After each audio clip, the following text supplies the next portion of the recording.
Palavra da Verdade, com Hernandes Dias Lopes.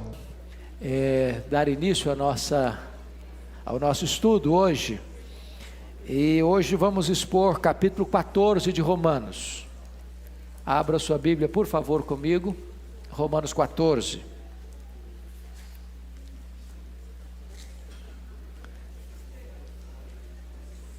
Romanos capítulo 14.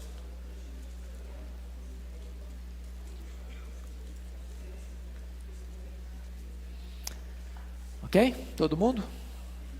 Antenado aí? Então vamos fazer essa leitura. Você acompanha, por favor. Está escrito o seguinte: acolhei ao que é débil na fé, não porém para discutir opiniões. Um crê que de tudo pode comer, mas o débil come legumes. Quem come não despreze o que não come, e o que não come não julgue o que come, porque Deus o acolheu. Quem és tu que julgas o servo alheio? Para o seu próprio Senhor está em pé ou cai, mas estará em pé porque o Senhor é poderoso para o suster. Um faz diferença entre dia e dia, outro julga iguais todos os dias. Cada um tem a opinião bem definida em sua própria mente. Quem distingue entre dia e dia, para o Senhor o faz. E quem come, para o Senhor come, porque dá graças a Deus. E quem não come, para o Senhor não come, dá graças a Deus. Porque nenhum de vós vive para si mesmo, nem morre para si mesmo. Porque se vivemos, para o Senhor vivemos, se morremos, para o Senhor morremos. Quer pois vivamos ou morramos, somos do Senhor. Foi precisamente para esse fim que Cristo morreu e ressuscitou, para ser Senhor tanto de mortos como de vivos. Tu, porém, por que julgas teu irmão? E tu, por que desprezas o teu? Pois todos compareceremos perante o tribunal de Deus, como está escrito: por minha vida, diz o Senhor, diante de mim se dobrará todo o joelho e toda língua dará louvores a Deus. Assim, pois, cada um de nós dará contas de si mesmo a Deus. Versículo 13: não nos julguemos mais uns aos outros, pelo contrário, tomai o propósito de não pôr de tropeço ou escândalo ao vosso irmão. Eu sei e estou persuadido no Senhor Jesus de que nenhuma coisa é de si mesma impura, salvo para aquele que assim a considera. Para esse é impura. Se por causa de comida o teu irmão se entristece, já não anda segundo o amor fraternal. Por causa da tua comida não faças perecer aquele a favor de quem Cristo morreu. Não seja, pois, vituperado o vosso bem, porque o reino de Deus não é comida nem bebida, mas justiça e paz e alegria no Espírito Santo. Aquele que deste modo serve a Cristo é agradável a Deus e aprovado pelos homens.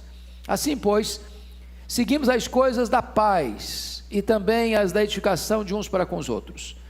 Não destruas a obra de Deus por causa de comida. Todas as coisas, na verdade, são limpas, mas é mal para o homem o comer com escândalo. É bom não comer carne, nem beber vinho, nem fazer qualquer outra coisa com que teu irmão venha a tropeçar, ou se ofender, ou se enfraquecer. A fé que tens, tem-na para ti mesmo, perante Deus. Bem-aventurado é aquele que não se condena naquilo que aprova. Mas aquele que tem dúvidas é condenado se comer, porque o que faz não procede de fé, e tudo que não procede ou não provém de fé é pecado. Vale a pena ler o versículo 1 do capítulo 15. Ora, nós que somos fortes devemos suportar as debilidades dos fracos e não agradar a nós mesmos. Eu quero hoje tratar com vocês, à luz desse texto, sobre o tema: o relacionamento entre irmãos que pensam diferente. Esse é um negócio fenomenal, né? Como é que você lida, como é que você convive com pessoas que são seus irmãos na fé, mas que não pensam como você em alguns aspectos. Preste bem atenção, não estou falando de diferenças doutrinárias. Você e eu não podemos pensar diferente do ponto de vista doutrinário, dos pilares da nossa fé. Ah, pastor, eu acho que Jesus Cristo não é Deus, não. Ah, mas tudo bem, a gente pensa diferente, mas estamos juntos. Não, não, não, não, não é isso não. Não é isso não. Ah, pastor, eu acho que a Bíblia não é palavra de Deus, não, mas estamos juntos. Não, não, não, não, não é disso, né? Você não tem liberdade de pensar diferente nisso, não. Paulo não está tratando de doutrina, está tratando aqui de relacionamento e assuntos secundários. E nesse aspecto de secundário, ele está falando aqui de liberdade cristã. Ou seja, com respeito à liberdade cristã, nós temos que fazer algumas distinções. Aquilo que nós chamamos de coisas morais, aquilo que nós chamamos de coisas imorais e de coisas amorais. Em outras palavras, tem coisa que é certa, essencialmente certa, não importa o tempo. No passado, no presente e no futuro vai ser certo. Por exemplo, se amar seu próximo. Nunca foi errado, não é errado, jamais será errado. Tem coisa que é imoral qualquer época da vida, qualquer tempo, né? Por exemplo, a prostituição, a mentira, o roubo, a maldade. Foi errado ontem, é errado hoje, vai ser errado amanhã. Mas tem coisa que depende do contexto, depende do lugar. Pode ser certo, pode ser errado. É o contexto aqui que ele vai trabalhar de dieta, comida, come, não come, ou de dias sagrados, guardo ou não guardo, observo ou não observo. Então, ele divide a igreja, Paulo, naquilo que ele chama de crentes fracos e crentes fortes.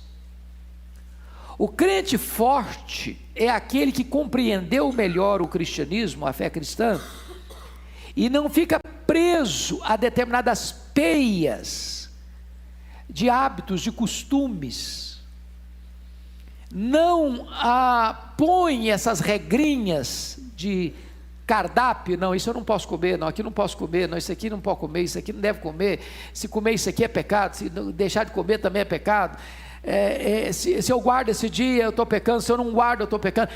Essas coisinhas, esses detalhes, algumas pessoas venceram isso. Eles chamam de crentes fortes. O crente fraco é aquele que ainda está preso a essas práticas, esses hábitos, esses costumes. Não pode comer, não pode beber, não pode guardar esse dia ou não guardar aquele outro dia.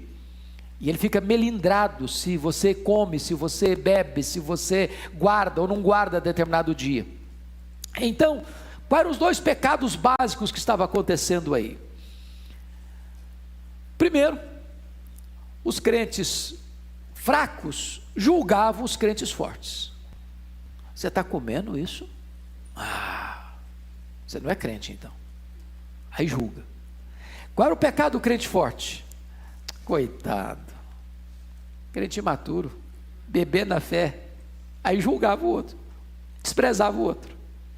Um peca porque julga, o outro peca porque despreza. Então vamos dar uma olhadinha que nesses aspectos da liberdade cristã nós temos que ter alguns cuidados. Olha aí comigo capítulo 14, versículo 15. Se por causa de comida o teu irmão se entristece, já não anda segundo o amor fraternal. Por causa da tua comida, não faça perecer aquele a favor de quem Cristo morreu. Então, se você é um crente forte, não posso comer de tudo, mas você está lá convivendo com um irmãozinho fraco na fé, que não, isso aqui não pode comer. Por exemplo, você comeu uma galinha molho pardo, tem muita gente escandalizada, pode comer sangue. E aí, se você é um crente, pode comer galinha por molho pardo, pode comer. Mas se você está perto de um crente fraco que ele acha que é pecado comer, e você come só para afrontá-lo, você está pecando, você está ofendendo o seu irmão. Então, você não pode ser governado por esse espírito de querer desprezar o outro, porque ele não tem a compreensão que você tem, tá? Olha o versículo 21. É bom não comer carne, nem beber vinho, nem fazer qualquer outra coisa com que teu irmão venha a tropeçar, ou se ofender, ou se enfraquecer. Então, aquilo que você acha que é certo, e para você é certo, e você não está pecando em fazer, é amoral, Você fazer ou não fazer, você não melhora nem piora. Mas se você faz, e com o fato de você fazer, seu irmão se escandaliza ou se enfraquece na fé, você não deve fazer. Você se abstém de fazer. Porque se você faz, você está sendo motivo de tropeço para o seu irmão fraco na fé. Então notem uma coisa, irmãos, a igreja não é lugar para disputa de ideias acerca de coisas secundárias, mas campo fértil para o exercício do amor fraternal. Uma igreja imatura, ela fica discutindo isso. Olha aí, versículos 1 a 3. Acolhei o que é débil na fé, não parei, porém para discutir opiniões. Onde você vê uma igreja discutindo opiniões sobre coisas secundárias, é uma prova de que está existindo ali o quê? Imaturidade, falta de crescimento espiritual. Olha o versículo 2, um crê que de tudo pode comer, mas o débil come legumes. Não é que está pecando, está dizendo que o crente vegetariano é imaturo na fé não, viu gente? Então eu não estou dizendo que você tem que ir para a churrascaria todo dia não. O ponto é o seguinte, o que está por trás disso? O que está por trás disso é que naquela época, os crentes convertidos vinham do paganismo. E no paganismo as pessoas sacrificavam comidas, carnes, por exemplo, aos deuses deles, aos ídolos deles. E aí o que acontece? Alguns crentes achavam que em virtude disso, você não devia nem comer carne, para não correr o risco de comer uma comida sacrificada a ídolos. Então você se abstinha completamente de comer carne, para não correr o risco de porventura, essa carne eu comi, era sacrificada aqui, pronto, aí pequei. Então só comiam legumes, para não correr esse risco. Então ele está dizendo o seguinte, um crê que de tudo pode comer, mas o débil come legumes. Agora, olha o princípio no verso 3, quem come não despreze o que não come. Então você acha que pode comer galinha molho pardo, ir lá na Bahia comer um acarajé? Mas foi dedicado lá aos ídolos lá. Ok, mas você não está sabendo se foi? Come, problema não. Comer escondido, né, irmão? Come, não tem problema não. Agora, se você come, não julgue quem não come, não despreze quem não come. Se você não come, não julgue quem come. Ou seja, seu papel na igreja não é ser juiz do seu irmão que pensa diferente de você, mas respeitá-lo. Esse é o princípio da maturidade cristã. Agora veja bem, há algumas coisas que são tranquilo, líquido e certo fazer, em determinados outros contextos não é mais líquido e certo fazer não. Por exemplo, como não come comida sacrificada a ídolos? Como não come carne? Quer dar uma olhadinha comigo lá em Coríntios, como é que Paulo lidou com isso? É o mesmo contexto aqui, vá para 1 Coríntios capítulo 8. 3 circunstâncias, aquilo que é amoral, ou seja, é neutro, não é nem pecado nem virtude, não deve ser feito. Olha aí capítulo 8, versículo 10. Porque se alguém... Não, primeiro vamos começar com 8, versículo 8. Não é a comida que nos recomendará a Deus, pois nada perderemos se não comermos e nada ganharemos se comermos. Ou seja, se você fizer, você não fica nem mais santo nem menos santo. Vê, porém, que esta vossa liberdade não venha de algum modo ser tropeço para os fracos. Então a liberdade cristã não pode ser um motivo para você provocar escândalo ao seu irmão mais fraco na fé. Agora o princípio do verso 10. Porque se alguém te vir a ti, que és dotado do saber, à mesa em templo de ídolos, não será a consciência do que é fraco induzida a participar de comida sacrificada a ídolos? Então está dizendo o seguinte, vamos imaginar o seguinte, você é crente, você se converteu, aí um amigo veio lá um amigo do paganismo, de onde você saiu, convida você para ir no templo, e aí lá tem uma churrascada depois das cerimônias deles. Lá você não deve ir, lá você não deve comer, porque se você comer carne lá, você está violando a consciência do fraco. Aquilo que é amoral, neutro, pode se tornar um problema, um pecado, um motivo de tropeço, de escândalo para outra pessoa, então lá você não deve comer. Esse é o princípio. Segundo lugar, olha aí capítulo 10. Capítulo 10. Versículo de número 25. Comei de tudo que se vende no mercado, sem nada perguntar por motivo de consciência. Por que ele está falando isso aqui? As carnes que eram sacrificadas nos templos dos ídolos, nem toda essa carne era consumida lá. Boa parte dessa carne descia para o açougue. E aí a dona Maria vai ao açougue, no mercado, comprar carne para o almoço. Aí o açougueiro diz assim para a dona Maria: chegou uma carne especial aqui hoje, veio exatamente lá do templo dos ídolos, foi dedicada a carne da primeira qualidade. A dona Maria, que é crente, não deve fazer o quê? Não deve comprar essa carne. Se ela não sabe, mesmo que a carne tenha sido sacrificada aos ídolos, ela pode comprar, pode levar, pode fazer um bife acebolado e comer sem drama de consciência. Não tem pecado nenhum nisso. Está percebendo a coisa?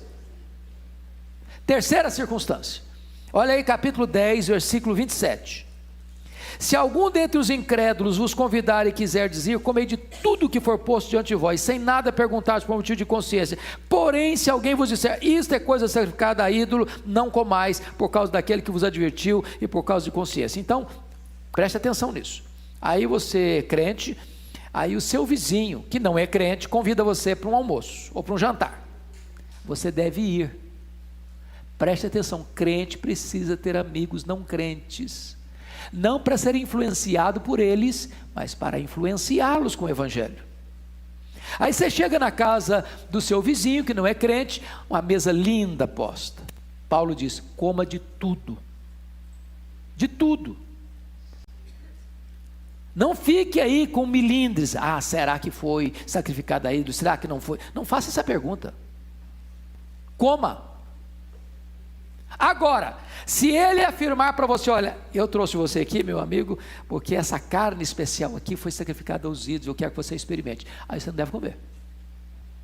Então preste atenção que uma coisa que é amoral pode tornar-se imoral, dependendo do contexto onde você está, ou da informação que você tem. Deixa eu lhes dar outro exemplo. Quando o apóstolo Paulo estava enviando Tito para as igrejas, e as igrejas judaizantes, com influência judaizante, entendiam que se a pessoa não se circuncidasse, ela não podia ser salva. Essa era a mensagem dos judaizantes, conforme Atos 15:1. Paulo disse para Tito assim: não pode circuncidar não, Tito, de jeito nenhum. Por quê? Porque havia um componente teológico, doutrinário, por trás da circuncisão. É preciso circuncidar para ser salvo. Aí não circuncida, não tem negócio, é inegociável, não pode. Mas quando Paulo vai sair para a segunda viagem missionária com Timóteo, ele circuncida Timóteo. Uai, Paulo, você não está sendo contraditório, não? Proíbe circuncidar o Tito e manda circuncidar o Timóteo? Por que isso?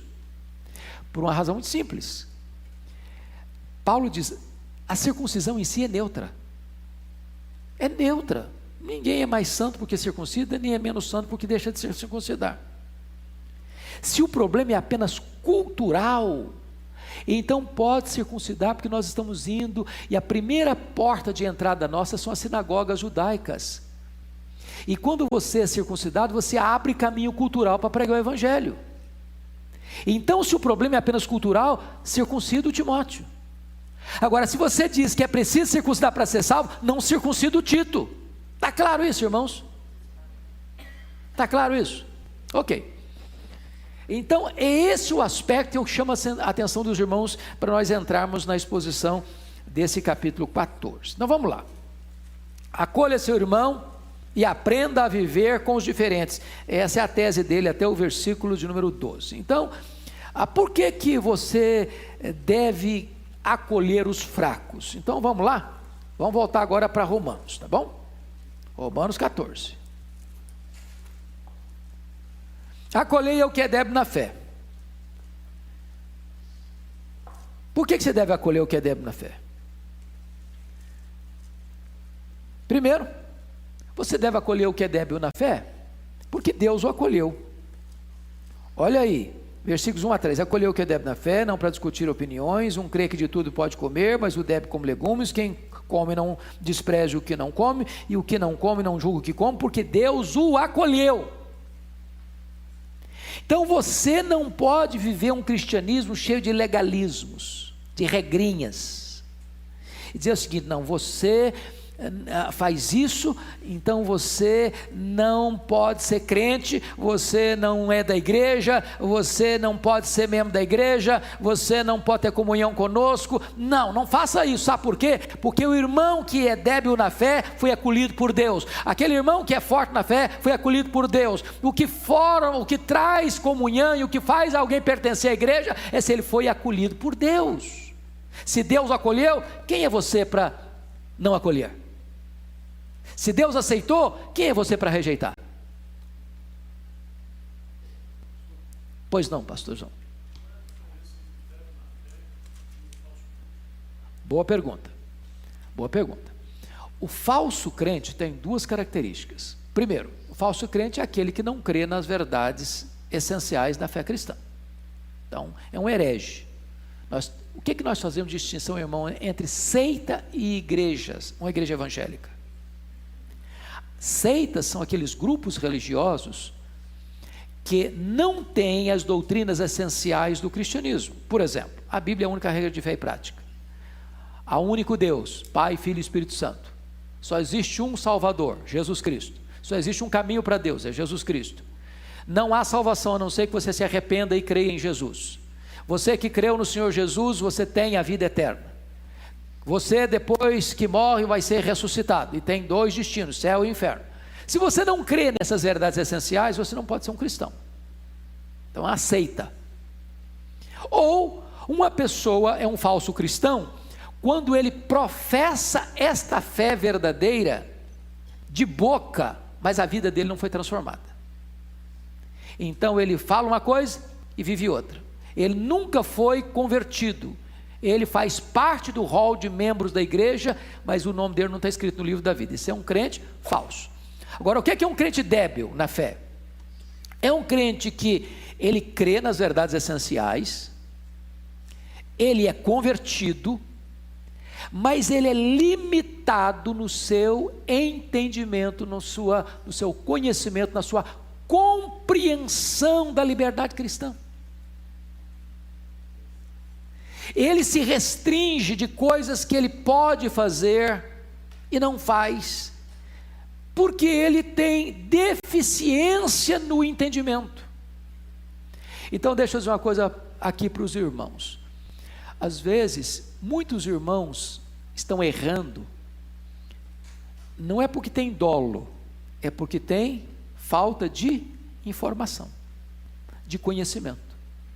Cabe a nós discipular as pessoas, ensinar as pessoas, doutrinar as pessoas, porque o conhecimento que as pessoas têm é que vai libertando as pessoas de todas essas amarras, essas peias, sejam culturais ou sejam do legalismo religioso, para deixar de ser um crente fraco, para ser um crente forte. Paulo está lidando aqui conosco nesse texto, é como conviver com os diferentes. Porque é possível que você tenha do seu lado aqui na igreja, na mesma igreja, a igreja Presbiteriana de Pinheiros, um que diria, na linguagem de Paulo, é o crente forte. O que é o crente forte? É aquele que é regido pelo conhecimento das Escrituras, que não fica preso às peias culturais ou legalistas da religiosidade. Pode, não pode, toca, não toca, faz, não faz, vá, não vá. Agora, o que Paulo está dizendo? Se você, versículo 2, quem come, não despreze o que não come. Não, se você não come, você é um crente fraco, então você não quer nem levar você em consideração. Se você não come, não julgue o que come. Paulo está mostrando os dois pecados aqui. Primeiro pecado é o pecado de julgamento. Segundo pecado é o pecado de desprezo. Esse é o ponto aqui. Segundo aspecto, não sei se eu respondi sua pergunta, Arivão. Está respondido. Qual é a nossa função na igreja então? Olha o versículo 4 e 5. É acolher e não julgar. Vamos ler o 4 e 5 comigo? Vamos lá? quem és tu que julgas o servo alheio? Para o seu próprio Senhor está em pé ou cai, mas estará em pé porque o Senhor é poderoso para o suster. Um faz diferença entre dia e dia, o outro julga iguais todos os dias. Cada um tem opinião bem definida em sua própria mente. O que ele está dizendo é o seguinte: quem és tu que julga o servo alheio? Então, o seu papel não é julgar, o seu papel é acolher. Aqui.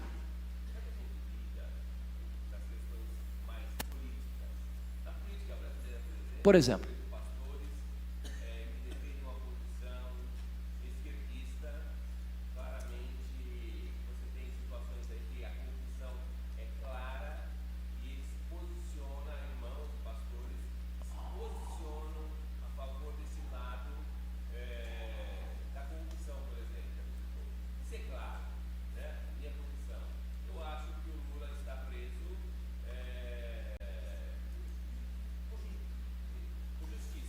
pois não. Tem pastores que dizem que não, que defendem, escrevem, eu não sei lidar com isso. Pois não, a pergunta sua é excelente. Você quer responder, Elival, primeiro?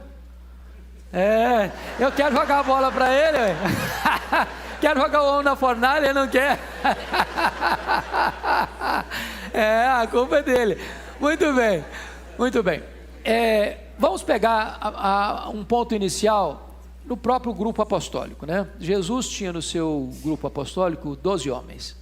Você tinha um Mateus, que era um coletor de impostos, que era um publicano, diríamos hoje de extrema direita, era uma espécie de colaboracionista com Roma, porque ele era uma espécie de empregado de Roma e acabava explorando o povo. E você tinha também no grupo apostólico Simão Zelote, que diríamos hoje uma extrema esquerda da época, que defendia até mesmo pegar em armas para resistir ao poder de Roma. O cristianismo é maravilhoso porque o cristianismo ele quebra as fronteiras ideológicas. É claro que não estou querendo afirmar com isso que Mateus continua sendo um homem de extrema direita ou que o Zelote continua sendo um camarada de extrema esquerda, mesmo sendo um apóstolo. O que eu estou dizendo é que o cristianismo arrebanha gente de todas as ideologias e transforma essas pessoas. Agora, nós precisamos ter a nossa consciência esclarecida pela palavra de Deus. O que é errado, seja no presidente da república, seja no João da Silva, Zé da Silva, que mora no lugar mais simplesinho. Pegando Zé da Silva, que é o nome mais comum da cultura brasileira, tá? Se tem um Zé da Silva aqui, me perdoe. O que eu estou dizendo é o seguinte: nós não podemos ter dois pesos e duas medidas. Se a nossa ideologia nos leva a fazer vistas grossas ao erro, seja no presidente, seja no senador, seja no governador, seja no deputado, seja no vereador, seja no prefeito, seja no nosso partido de predileção, e nós não enxergamos mais a luz da verdade e da justiça, essa ideologia, ela é muito nociva para nós. O servo de Deus, ele deve condenar o erro em si mesmo, e onde for, seja no palácio ou na choupana. Então nós temos que ser governados pela verdade, pela justiça. Não podemos fazer vistas grossas porque é o meu candidato, porque é o meu preferido. Essa ideologização é nociva no meio evangélico, que você tem plena razão. Tem muito pastor e crente que defende o candidato A, seja o Lula, seja o Temer, seja não sei das quantas, porque é do meu partido, porque é da minha ideologia. Nós não temos partido, nós temos a verdade, nós temos a justiça, nós temos o que é certo, nós temos o que é devido. Então o pecado é pecado no presidente, e é o pecado no vereador, é o pecado no doutor, e é o pecado no analfabeto, é o pecado do mais rico, é o pecado do mais pobre, é o pecado do pastor, e é o pecado do membro da igreja. É o pecado. E o pecado precisa ser rechaçado, não importa aqui, ali ou acolá, seja da Suprema Corte Federal, ou seja lá do comércio.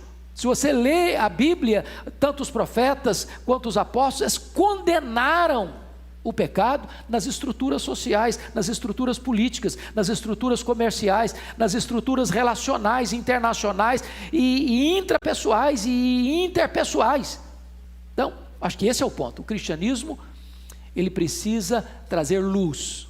Onde tem trevas, ele precisa lançar a sua luz. Tá? Isso não é, voltamos a dizer, isso não é o que Paulo está dizendo aqui em Romanos. O que Paulo está dizendo aqui em Romanos não é você respeitar as diferenças do outro nos seus erros, pecados. Nós estamos falando aqui de debilidades, de infantilidades na fé, do irmão que é bebê na fé, que ele não amadureceu ainda, que ele se escandaliza com coisa que não é errada em si mesma. Agora, preste atenção, Paulo está dizendo o seguinte, que eu sou um crente maduro, pode pecar do jeito que quiser, que eu não me escandalizo não. Ele está falando disso. Ele está falando disso. O pecado é pecado, e ele tem que ser confrontado e resistido, em qualquer fronte, em qualquer época, em qualquer estrutura. Ok? Vamos para frente um pouco? Pode me interromper, eu fico muito feliz quando alguém interrompa para a gente avançar. Olha o versículo 6 comigo. Nossa função na igreja é fazer tudo para agradar a Deus e não para ganhar a aprovação dos homens. Vamos ler o 6 comigo? Vamos lá? Quem distingue entre dia e dia, para o Senhor o faz, e quem come, para o Senhor come, porque dá graças a Deus, e quem não come, para o Senhor não come, dá graças a Deus. O que ele está dizendo com isso? Vamos imaginar o seguinte, eu acho que eu posso comer carne, mesmo tendo a possibilidade dessa carne, não sei de onde vem essa carne, lembra da época de uma paranoia que houve aí, você não pode, carne louca ainda é outra coisa, por exemplo, não vou tomar Coca-Cola porque o dono da Coca-Cola é satanista, lembra disso? Não vou comer esse produto, porque esse produto, o cara que fez, o cara não tem compromisso com Deus lá, aí virou a paranoia. Teve uma época que não podia usar uma cortina com determinadas cores, porque aquilo era do demônio. A nova era, na época desse troço, virou uma confusão. Então, as pessoas viram a paranoia. Você vai no supermercado, você não fica perguntando quem fez, quem foi o fabricante, se o cara era crente, se não era crente, se era satanista, se não era satanista. Você não vai fazer essa pergunta, gente.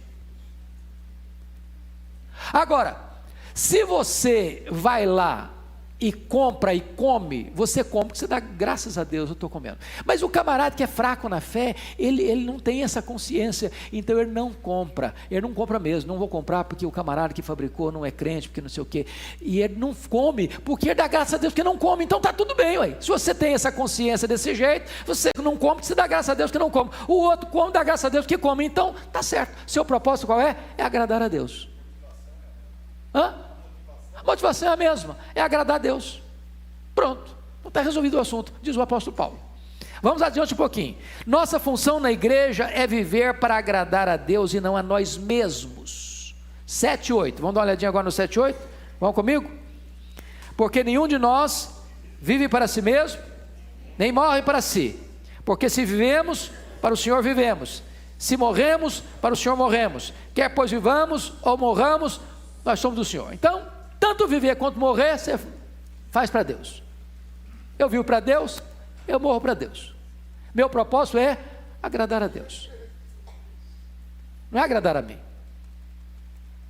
O grande problema que Paulo está tirando aqui é o chamado egoísmo. Eu vivo para mim, tudo tem que viver em função de mim, tudo tem que agradar a mim, tudo tem que estar de acordo com a minha visão, com a minha ótica, com a minha perspectiva, com o meu gosto, com a minha preferência, com a minha opinião. Não, aí você está transformando o cristianismo numa ilha para você. Você vive para Deus, você morre para Deus, você vive para agradar a Deus, não para agradar você mesmo. Esse é o princípio que Paulo está lidando aqui com a questão da liberdade cristã. Vamos adiante no versículo 9. Nossa função na igreja é vivermos debaixo do senhorio de Cristo. Pode ler o 9 comigo? Vamos lá? Foi precisamente para esse fim que Cristo morreu e ressuscitou, para ser Senhor tanto de mortos como de vivos. Então ele é Senhor e acabou, quem manda é Ele. Quem manda é Ele. Eu preciso, como um crente, estar debaixo do senhorio de Cristo. Não tem dois senhores, eu e o Senhor Jesus. É Ele quem manda, Ele quem governa a minha vida. Então, vamos agora a um outro aspecto. Por que que eu devo acolher? Porque os crentes fracos e fortes são irmãos uns dos outros. Olha o versículo 10, parte A. Tu, porém, porque julgas teu irmão. Então, preste bem atenção nisso. Volto a dizer, não pense que os fracos aqui são aqueles que toleram heresias. Nós não estamos falando de heresia. Nós estamos falando de liberdade cristã, de coisa que em si não é pecado. Um acha que pode fazer, outro acha que não pode fazer. O que acha que pode fazer, porque não é pecado, eu chamo de crente forte. O que acha que não pode fazer, apesar de não ser essencialmente pecado, eu chamo de crente fraco. Qual o papel seu? Não é julgar um ao outro, não é desprezar um ao outro. Por quê? Porque nós somos o quê? Irmãos. Agora, se alguém não professa Jesus Cristo como Senhor, esse alguém não é o quê? Irmão. Ele não está falando aqui de diferenças doutrinárias, ele está falando aqui de diferentes opiniões em coisas secundárias. Está claro isso, irmãos? Pois não, querido?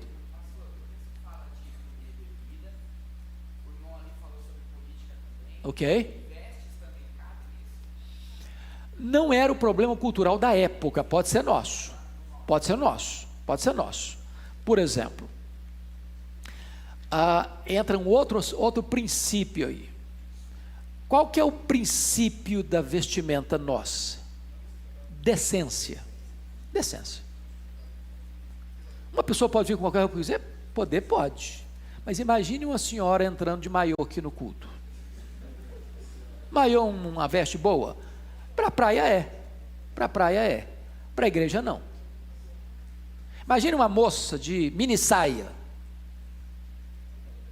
Não é uma roupa própria para a igreja. Eu não sei nem para onde é própria. Não vou nem me aventurar.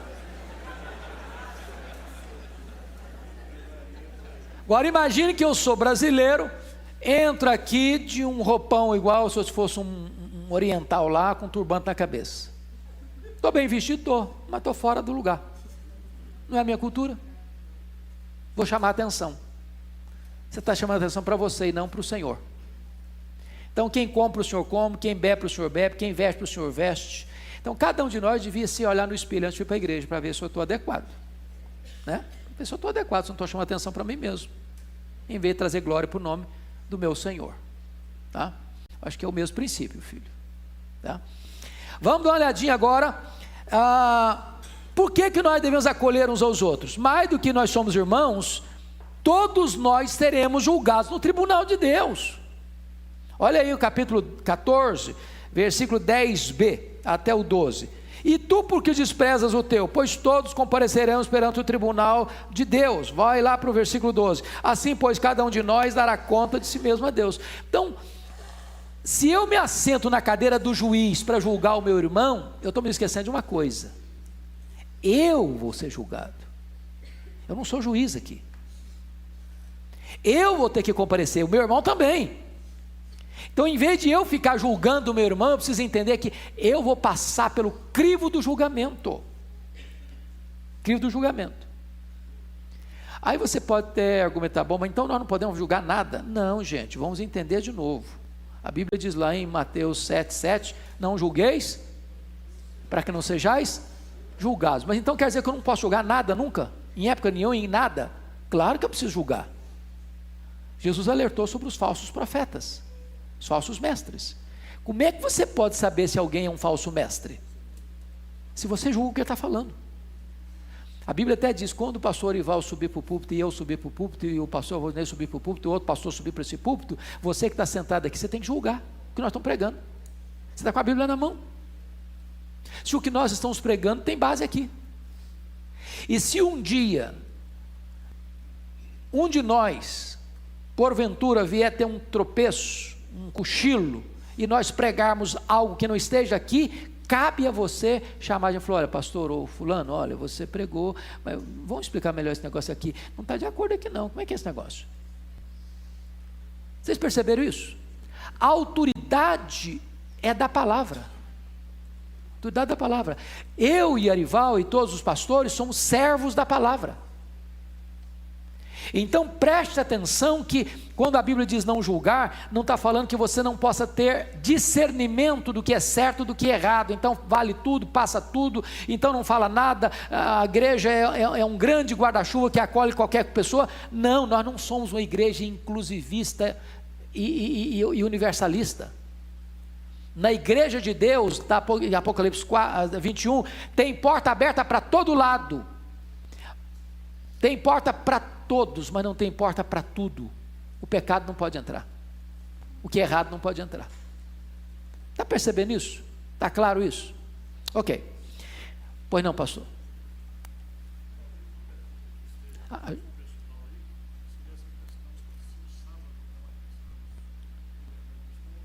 Obrigado da sua pergunta. Pastor Arival está perguntando, dentro desse contexto aqui, se o sábado é uma questão de cada um pode fazer o que acha, ou se é uma questão doutrinária, guardar o sábado ou o domingo.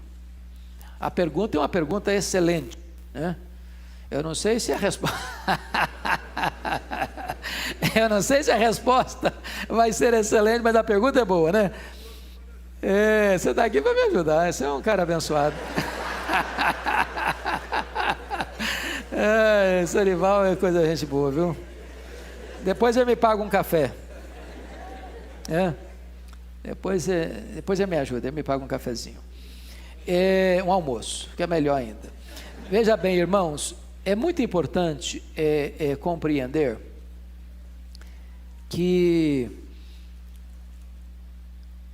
a questão do sábado hoje é um ponto muito debatido, porque temos uma denominação religiosa chamada Adventismo do Sétimo Dia. Preste atenção, que nós consideramos seita. Por que consideramos seita? Porque 4 doutrinas essenciais da fé cristã são negadas por essa denominação. Primeiro, por que tem o nome Adventismo do Sétimo Dia? Primeiro, por causa da palavra advento, segunda vinda, que eles marcaram a segunda vinda. Não veio a primeira, marcou a segunda, não veio a segunda, marcou a terceira, não veio também.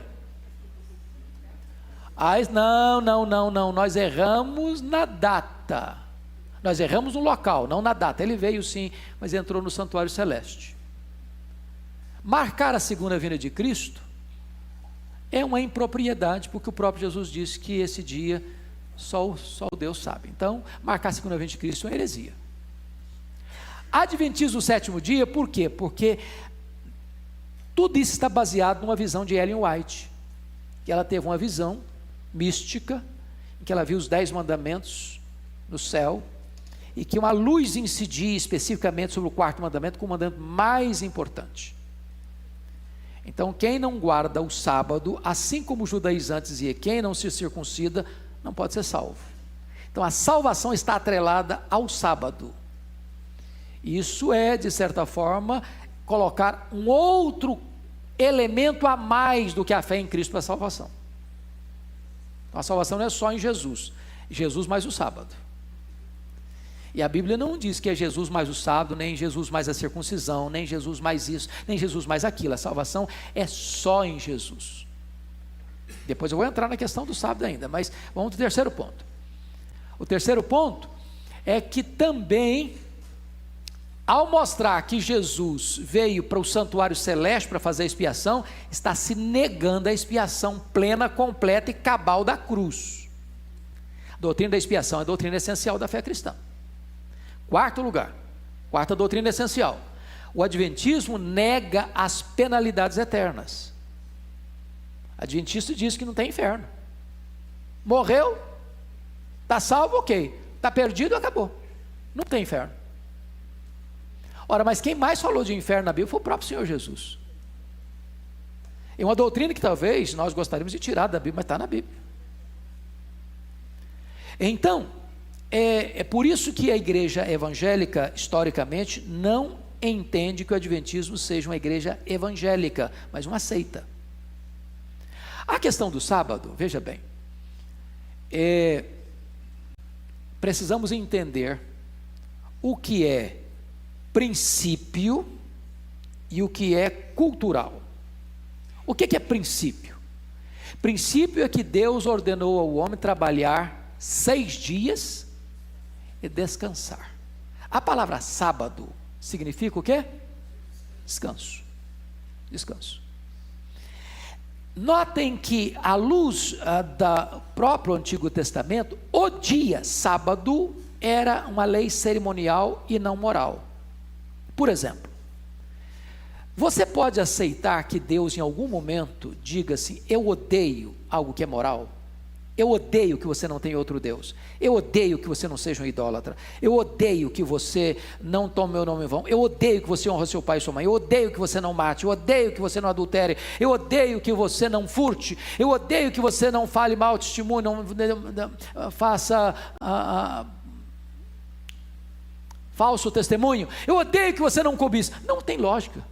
Mas diz em Isaías 1, Deus diz: eu odeio os vossos sábados. O aspecto ali é que os judeus foram, ao longo do tempo, transformando o sábado numa espécie de ídolo deles. E quando Jesus veio, vocês se lembram disso? Jesus Cristo foi, de certa forma, um quebrador do sábado judaico. Porque além dos aspectos todos, eles criaram uma série de regrinhas para guardar o sábado. Jesus quebrou todas essas regras. Mas você pode argumentar assim: bom, mas Jesus ia nas sinagogas, e Paulo também. É claro, é claro. Quando Paulo ia nas sinagogas, porque as sinagogas, quem frequentava as sinagogas? Os judeus. Que judeus? Judeus não convertidos. Paulo ia na sinagoga porque ali era o primeiro ponto de contato para pregar o evangelho, porque aqueles judeus já acreditavam no Velho Testamento. Cabia a Paulo mostrar pelas profecias que aquele Messias que eles aguardavam era o Jesus de Nazaré. Então ele ia na sinagoga. Mas no momento em que aquele judeu ou um gentio era convertido a Cristo e entrava para a igreja cristã, a igreja cristã observava qual dia da semana para o seu culto, para celebrar a ceia, o domingo. Se o sábado judaico, diríamos, do Velho Testamento, marca a obra da criação, o dia do Senhor marca a obra da redenção. Então Jesus ressuscita no domingo, o Espírito Santo é derramado no domingo, a igreja apostólica se reunia para celebrar a ceia no domingo. O apóstolo João apareceu na ilha de Patmos, o Senhor Jesus apareceu para João na ilha de Patmos no domingo. E Paulo vai dizer em Colossenses que o sábado era a sombra da realidade que é Cristo. Jesus é o nosso sábado, Ele é o nosso descanso.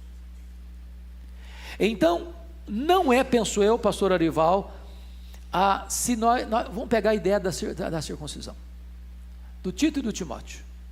Se o camarada diz que é preciso guardar o sábado para ser salvo, eu digo igual a Tito: não circuncide, não guarde, porque se você acha que você vai guardar o sábado para ser salvo, você está anulando a cruz, você está substituindo a cruz, você está dizendo que a cruz não foi suficiente.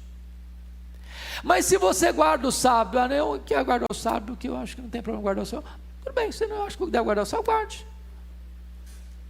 guarde. Se não é essencial, problema nenhum. Nós cristãos entendemos que guardamos o domingo, porque é o dia que o Senhor ressuscitou entre os mortos, é o dia em que a vitória sobre a morte foi conquistada, é o dia em que leia as cartas de Paulo e o livro de Atos, você vai ver que a igreja se reunia no sábado. Você quer complementar mais alguma coisa importante? Eu não sei, o microfone talvez fosse bom. Está chegando. Depois eu dou a palavra para você, irmão, que pediu, tá?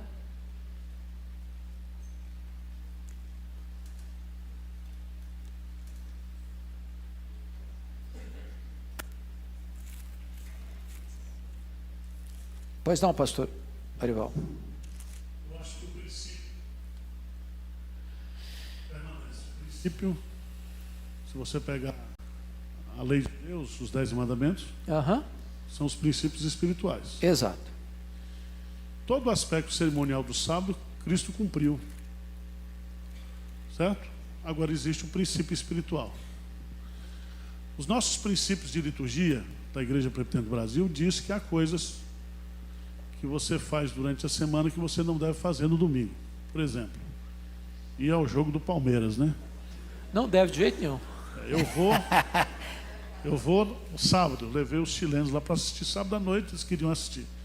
Agora, quando eu, como cristão, deixo de vir para a igreja no domingo para assistir um jogo de futebol, aí os nossos princípios de fé estão dizendo que é errado. Exato. Exato. Você está quebrando o dia do descanso, o dia do Senhor. Descanso. É o princípio espiritual. O princípio espiritual diz que Deus, ele é Senhor do meu tempo. Do meu tempo. Por isso que a gente usa na igreja presbiteriana essa ideia que domingo é o dia do Senhor. Os outros não são? São do Senhor. Não, Mas esse é o dia que eu deixo tudo, todas as minhas atividades, e vou cuidar da minha vida, o quê? Espiritual. Só isso que eu entendo. Agora, cada um usa a liberdade que tem, né? A Bíblia diz que a gente não deve usar a liberdade para pecar. A gente deve usar a liberdade para buscar o quê? A santificação, né? É só isso, pastor. Não sei se ajudou, piorou. Ajudou muito. Você é universitário, você é que dá as respostas. Eu estou aqui. Antes de dar a palavra para o irmão, deixa eu só complementar algo que é importante. Princípio bíblico. Você pode abrir sua Bíblia, por favor, em Oséias, capítulo 2, versículo 11. Oséias 2:11. Pois não, já te dou. Tem um irmão aqui na frente de você, depois você, tá bom? Então, só ler esse texto para explicar isso aqui importante. 2:11 Oséias. Vou ler. O profeta diz assim: farei cessar todo o seu gozo, as suas festas de lua nova e os seus sábados, e todas as suas solenidades. Deus, farei cessar seus sábados. Agora dá uma olhadinha comigo lá em Colossenses capítulo 2, versículo 16. Ninguém, pois, vos julgue por causa de comida e bebida, ou dia de festa, ou lua nova, ou sábados, porque tudo isso tem sido sombra das coisas que haviam de vir, porém o corpo é de Cristo. Está aqui o embasamento teológico de que o sábado era a sombra do que havia de vir. O sábado em si, dia da semana, não é o preceito doutrinário. O preceito doutrinário é a observação do dia para o serviço a Deus, o culto a Deus, a adoração a Deus. Então aquilo que é lícito a você, como o pastor Evaldo diz, fazer de segunda a sábado, não te é lícito fazer no domingo. E aqui, irmãos, talvez a gente fosse um pouquinho mais preciso, além do jogo de futebol do Palmeiras. Por exemplo, questão do estudar. Não estou falando do trabalho de escala, o trabalho necessário, mas o crente querer ganhar, para ganhar dinheiro, trabalha mais um dia para ganhar mais dinheiro. Se você não entender esse princípio, você está pecando contra Deus. Aí é princípio, aí não é mais o detalhezinhos, tá? Pois não, meu irmão, depois você ir lá em cima.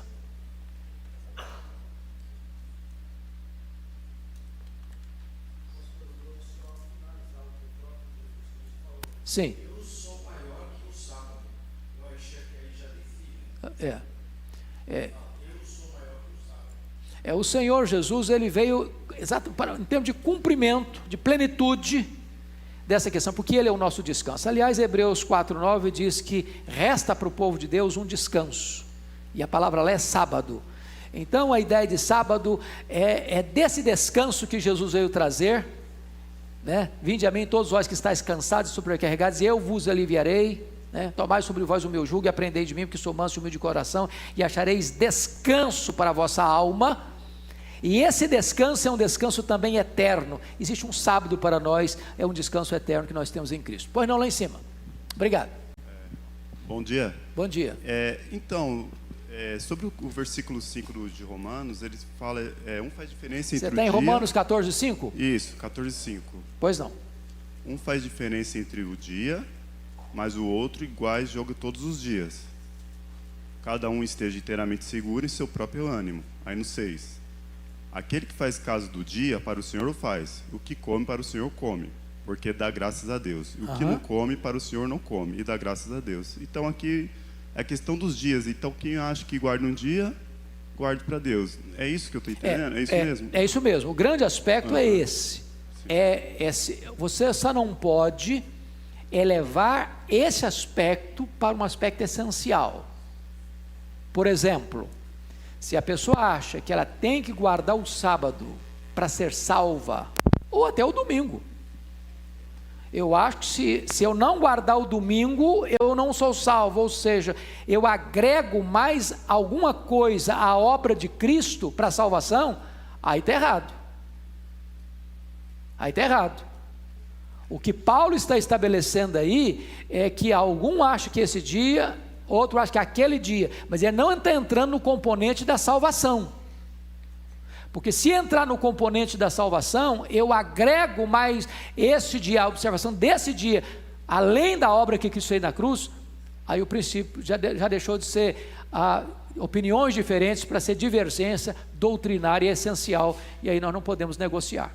Então a questão de guardar o domingo ou guardar ou não guardar o domingo é só questão de salvação, então.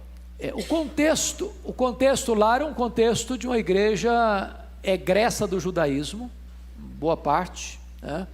E egressa do paganismo. No nosso caso aqui, veja bem, nós não temos essa cultura do sábado. Deixa eu só pegar uma coisa importante, ainda que é uma acusação que os adventistas fazem contra os cristãos, é de que isso foi instituído por Constantino, né? O que não é verdade, isso é um anacronismo. Isso é um anacronismo. Pergunto a vocês, quando é que Constantino começou a reinar? Qual foi o período dele? Começo do IV século. Eu tinha mais de 300 anos de cristianismo. A observação do dia do Senhor começa com a ressurreição de Cristo, começa com os apóstolos, começa com a igreja primitiva, começa com a igreja mártir. Então, se Constantino referenda o domingo, é óbvio, a igreja não tem poder de criar leis para o Estado.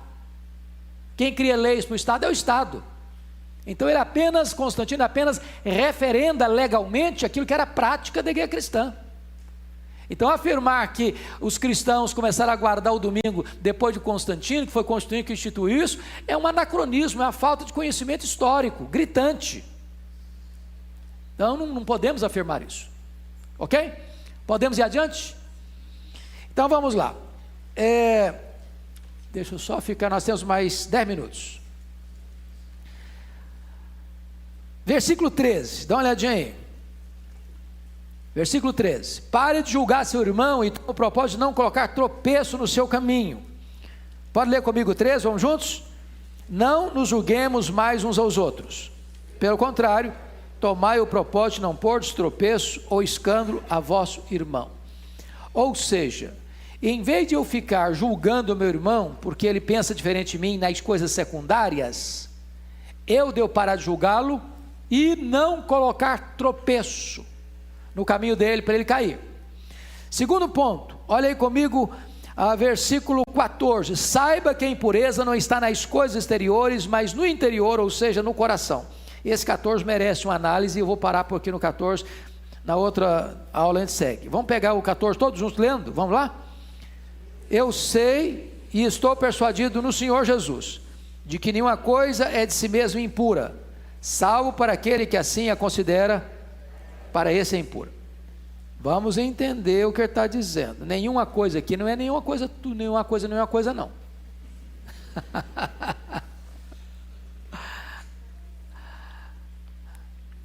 Por exemplo, você acha que a fornicação, a promiscuidade